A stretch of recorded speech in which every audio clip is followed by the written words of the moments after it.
السلام علیکم ورحمۃ اللہ وبرکاتہ۔ الحمدللہ والصلاة والسلام علی رسول اللہ، اما بعد۔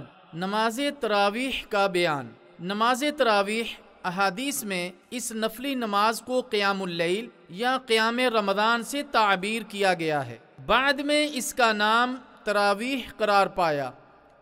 نماز تراویح گزشتہ صغیرہ گناہوں کی مغفرت کا ذریعہ ہے، اور اسی طرح نماز تراویح کی ادائیگی میں نبی مکرم صلی اللہ علیہ وسلم نے رغبت دلاتے ہوئے فرمایا: من قام رمضان ایمانا و احتسابا غفر له ما تقدم من ذنبه۔ جس نے بھی رمضان المبارک میں ایمان اور اجر و ثواب کی نیت سے قیام کیا، اس کے پچھلے گناہ معاف کر دیے جاتے ہیں۔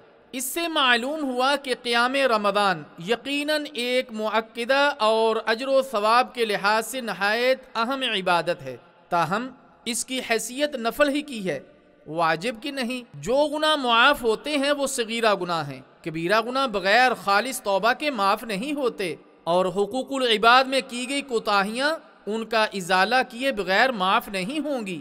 رمضان کا یہ قیام رسول اللہ صلی اللہ علیہ وسلم کے عمل سے بھی ثابت ہے۔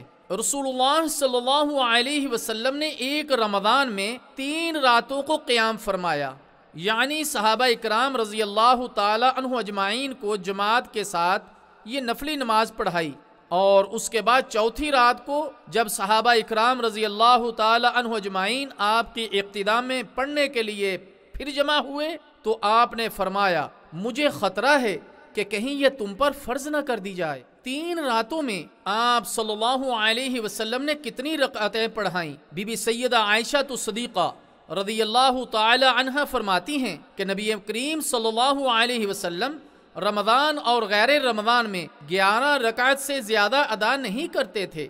آپ صلی اللہ علیہ وسلم 4 رکعت ادا کرتے تھے، پھر ان کے طول و حسن کے بارے میں کچھ نہ پوچھیں، پھر 4 رکعت ادا کرتے، آپ ان کے حسن و طول کے متعلق نہ پوچھیں، پھر نبی کریم صلی اللہ علیہ وسلم 3 رکعت وتر ادا کرتے۔ تراویح ترویحہ کی جمع ہے۔ اس میں صحابہ و تابعین چونکہ سنت نبوی صلی اللہ علیہ وسلم کے مطابق لمبا قیام کرتے تھے، اس لیے ہر 2 رکعت کے بعد سلام پھیرتے اور 4 رکعت کے بعد آرام و راحت کے لیے وقفہ ہوتا تھا۔ یوں اس کا نام تراویح پڑ گیا، کیونکہ 4 رکعت کو ترویحہ کہا جاتا تھا، اور تراویح ترویحہ کی جمع ہے۔ تراویح اصل میں تہجد ہی کی نماز ہے، رمضان المبارک میں لوگوں کی آسانی کے لیے، تاکہ ہر شخص اس کی فضیلت حاصل کر سکے، اسے عشاء کی نماز کے فوراً بعد متصل ہی پڑھ لیا جاتا ہے، جو کہ تہجد کا اول وقت ہے۔ اس کا باجماعت پڑھنا تو خود رسول اللہ صلی اللہ علیہ وسلم سے ثابت ہے۔ رسول اللہ صلی اللہ علیہ وسلم نے 23ویں، 25ویں اور 27ویں شب میں تراویح کی نماز پڑھائی۔ تاہم رسول اللہ صلی اللہ علیہ وسلم کے بعد سیدنا عمر رضی اللہ تعالی عنہم نے اپنے دور خلافت میں اسے دوبارہ باجماعت پڑھنے کو رائج کیا، اور اس کے لیے ابی بن کعب اور تمیم داری رضی اللہ تعالی عنہما کو حکم دیا کہ وہ لوگوں کو 11 رکعت تراویح مع وتر پڑھایا کریں۔ جب سے یہ سلسلہ جاری ہے۔ اگر کوئی شخص آخر شب میں انفرادی طور پر اس کے پڑھنے کا اہتمام کرتا ہے تو یہ بھی جائز ہے، لیکن عام لوگوں کے لیے ایسا کرنا ممکن نہیں، اور وہ شب کے آخر میں اپنے طور پر اسے ادا کرنے کی قدرت نہیں رکھتے، تو ایسے حالات میں سیدنا عمر رضی اللہ تعالی عنہ کا یہ اقدام بالکل صحیح اور جائز ہے۔